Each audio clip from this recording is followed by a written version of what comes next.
Sir, सबसे पहले आज का मोटिवेशनल कोटेशन। कोटेशन क्या है? विकल्प मिलेंगे बहुत मार्ग भटकाने के लिए, संकल्प एक ही काफी है मंजिल तक पहुंचाने के लिए। मेरे प्यारे साथियों, ये बहुत अल्टीमेट चीज है और अक्सर ये मेरे उन विद्यार्थियों के लिए है जो कि, और हो सकता है आज कुछ विद्यार्थी इस बात से कुछ सीख भी जाएं, क्योंकि मैं उनको आज एक अच्छा मोटिवेशन देने वाला हूं। अच्छा मोटिवेशन क्या है, ध्यान से सुनिएगा साथियों। अक्सर क्या होता है कि हम जब तैयारी करने निकलते हैं तो हमारी विकल्प में, मतलब कुछ इस तरह से मान के चलिए, जैसे मैं आपको उदाहरण देता हूं। मान लीजिए आप में से कोई विद्यार्थी है जो कि एसएससी की तैयारी पर काफी लंबे समय से फोकस कर रहा है, और एक दूसरा विद्यार्थी है जो कि रेलवे की तैयारी पर काफी फोकस कर रहा है। लेकिन जब उनके दिमाग में ये वाली फीलिंग आने लगती है कि मैं एसएससी और रेलवे इन दोनों को ही साथ साथ लेके चलता हूं, तो ऐसी स्थिति में उनके सामने एक बड़ी दुविधा खड़ी हो जाती है कि यदि सिलेबस नहीं कंप्लीट हुआ दोनों का पैरेलल, तो मैं कौन से ऑप्शन की तरफ बैठ पाऊंगा। यानी कि विद्यार्थी जीवन में जब वो एक से ज्यादा विकल्प का चुनाव करके चलते हैं तो ये निर्धारित करना बहुत मुश्किल हो जाता है कि मैं इनमें से कौन से विकल्प के लिए सूटेबल हूं, और उनको हर विकल्प बराबर महत्वपूर्ण लगने लगता है। हर ऑप्शन उन्हें लगता है कि रेलवे सामने है तो चलो रेलवे की तैयारी कर लेते हैं, एसएससी सामने है तो चलो एसएससी की तैयारी कर लेते हैं। इवन मेरे कुछ विद्यार्थी राजस्थान वाले हैं तो राजस्थान में पटवारी की वैकेंसी निकली हुई है, चलिए इसकी तैयारी कर लेते हैं। तीन तीन चीजें एक साथ लेकर के पैरेलल चल रहे होते हैं। साहब, एक सिंपल सी बात हमेशा याद रखिएगा, आपका संकल्प एक ही हो सकता है, संकल्प आपका विभाजित नहीं हो सकता।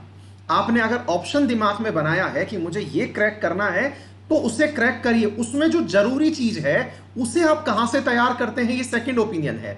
मान लीजिए कि रेलवे के अंदर, जैसे मैं आपको पढ़ाता हूं कि स्टैटिक जीके आपको रेलवे में जरूरी है पढ़ना। अब हो सकता है कि आपको रेलवे के अंदर जरूरी हो और आपको कहीं और से पढ़ने का मौका मिल रहा हो, पढ़ लीजिए, लेकिन ऑप्शन दिमाग में एक ही रखिएगा। जब एक से ज्यादा ऑप्शन दिमाग में होते हैं, एक बहुत ही संक्षिप्त लाइन है, अक्सर मैं क्लास में उसे कहता आया हूं, जब हमारे संकल्प में विकल्प होने लगेंगे, ध्यान से समझिएगा, जब हमारे संकल्प ने, यानी जो हमने ठाना है उसमें भी ऑप्शन होने लगेंगे, ये नहीं तो ये सही, तो हमारा डिटर्मिनेशन कम हो जाएगा। डिटर्मिनेशन कम हो जाएगा का मतलब क्या है? आप अपनी उस पूरी इंटेंसिटी से, उस पूरी ऊर्जा से उसके साथ काम नहीं करेंगे जो कि आपके लिए अपेक्षित है। तो भाई, एक साथ कई नाव पर पांव मत रख करके चलिए। हां, केवल तब रख सकते हैं जब इनके सिलेबस में समानता हो। कई विद्यार्थी होते हैं, सर मैं ये भी कर लूं, मैं ये भी कर लूं, दो दो ऑप्शन, सर ये नहीं हुआ तो ये तो हो ही जाएगा। भाई, अगर ये नहीं हुआ तो वो भी नहीं होगा। केवल ये तभी सूटेबल है जब रास्ता एक ही गुजर के जाता हो।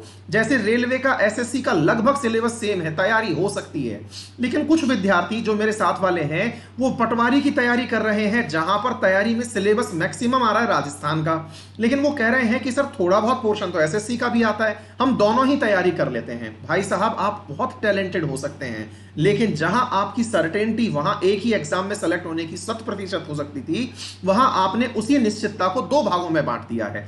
यदि ऑप्शन एक, यदि आपका सिलेबस सेम है तब तो तैयारी समझ में आती है, लेकिन अगर एक से ज्यादा ऑप्शंस पर आपने हाथ रख रखा है तो आपकी एनर्जी को वो किल कर देगा, और किल की हुई एनर्जी आपको, आपसे, आपके जो डिटर्मिनेशन का जो लक्ष्य है उससे दूर ही लेके जाएगी। ध्यान रखिए, संकल्प में विकल्प नहीं रखना है। अगर समान है विकल्प तब तो आपकी बात समझ में आती है। रेलवे और एसएससी के अंदर लगभग समानता है, थोड़ा बहुत इंग्लिश का फर्क है, बाकी एकदम समानता है। तो इस आधार पर भाई साहब आप लोग थोड़ा ध्यान से तैयारी करिएगा, आपका विकल्प आपके सामने आ रहा है।